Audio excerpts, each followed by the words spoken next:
Okay, well, I'm another person whose father was a builder and who told me that I'm going to teach you how to build, but don't do it for a career. You know, you could go anywhere in the world, make a living, but it's a hard way to go.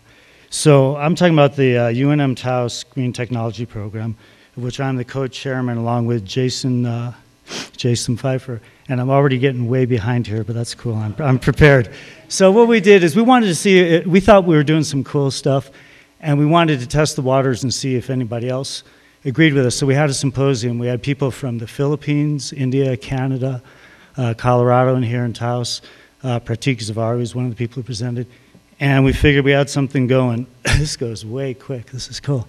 So I'm just going to wing it. Forget this. So we teach regular conventional vocational classes. This is an electrical class. But we're trying to overlay it with a whole other thing on top of that. So this sort of value added, it's really a humanitarian, just that we're bringing it.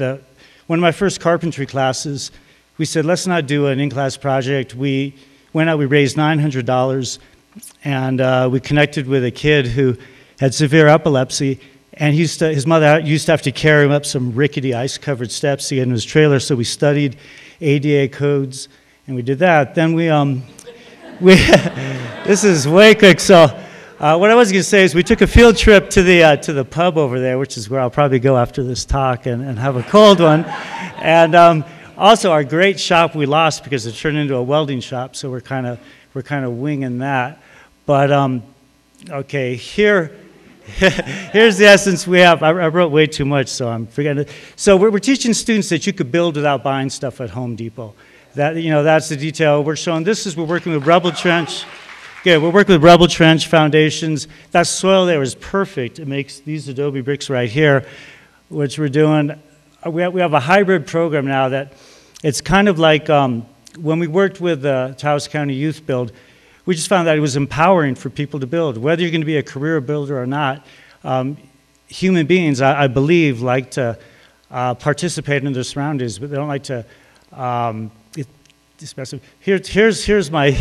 Here's my hero who's,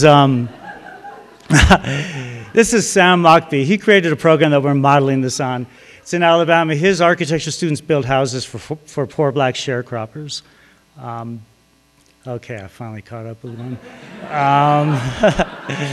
Okay, what he says, we can't do a $20,000 house in Taos with our climate, but we could take that attitude. Dr. Martin Luther King, in his legendary March on Washington, D.C. in 1963, had affordable housing as one of the demands. We've yet to really achieve that in the U.S. We have a crisis of affordable housing, and we don't want to mention it.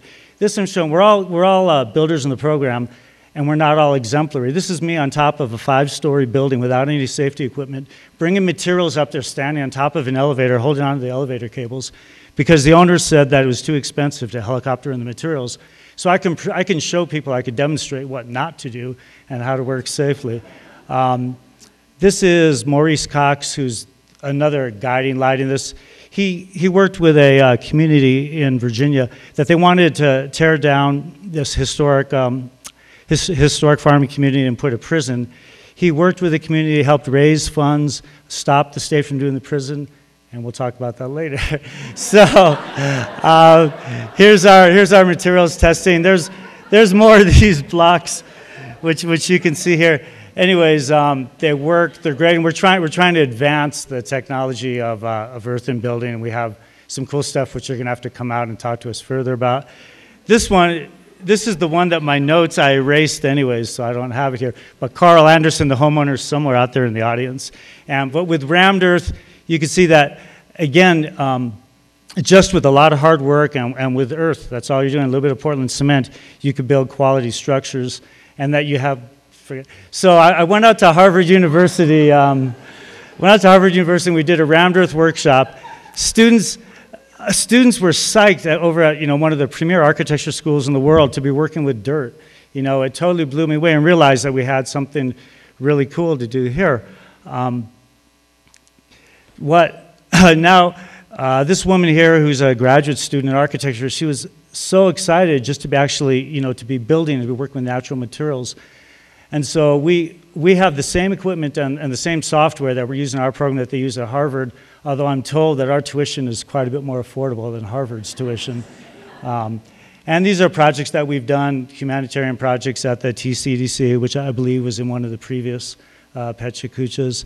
And just the idea is to try and make the world a better place through building, and to try and inspire our students to look that way. This is the Dream Tree project, which we designed and built, which kind of started me on this path. But what I love is that newspaper clipping right there. In it, there's a recovering addict talking to U.S. Senator Pete Domenici, telling him all about how trauma walls work, while Senator Domenici is telling him that solar architecture doesn't work. It's a myth, And so this is a place, the Center for Maximum Potential Building Systems in Austin, Texas. If you look, they have projects that were with the solar decathlon, with mixing mobile homes with well thought out structures, and then there's a building there which is right across from our program at Taos High School.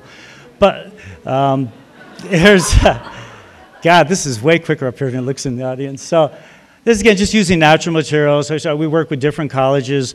Our things we're trying to create a note of enthusiasm and progressive building here in Taos, and we just wanted to share with people what we're up to. This is our last slide, and this is what I wanted to say is that in addition to our 4 credit classes, we're going to start trying to do some workshops. Pratik, who presented in the beginning, is working with me now. And anyone who's interested, please get in touch. And we could spend more than 20 seconds talking. Okay.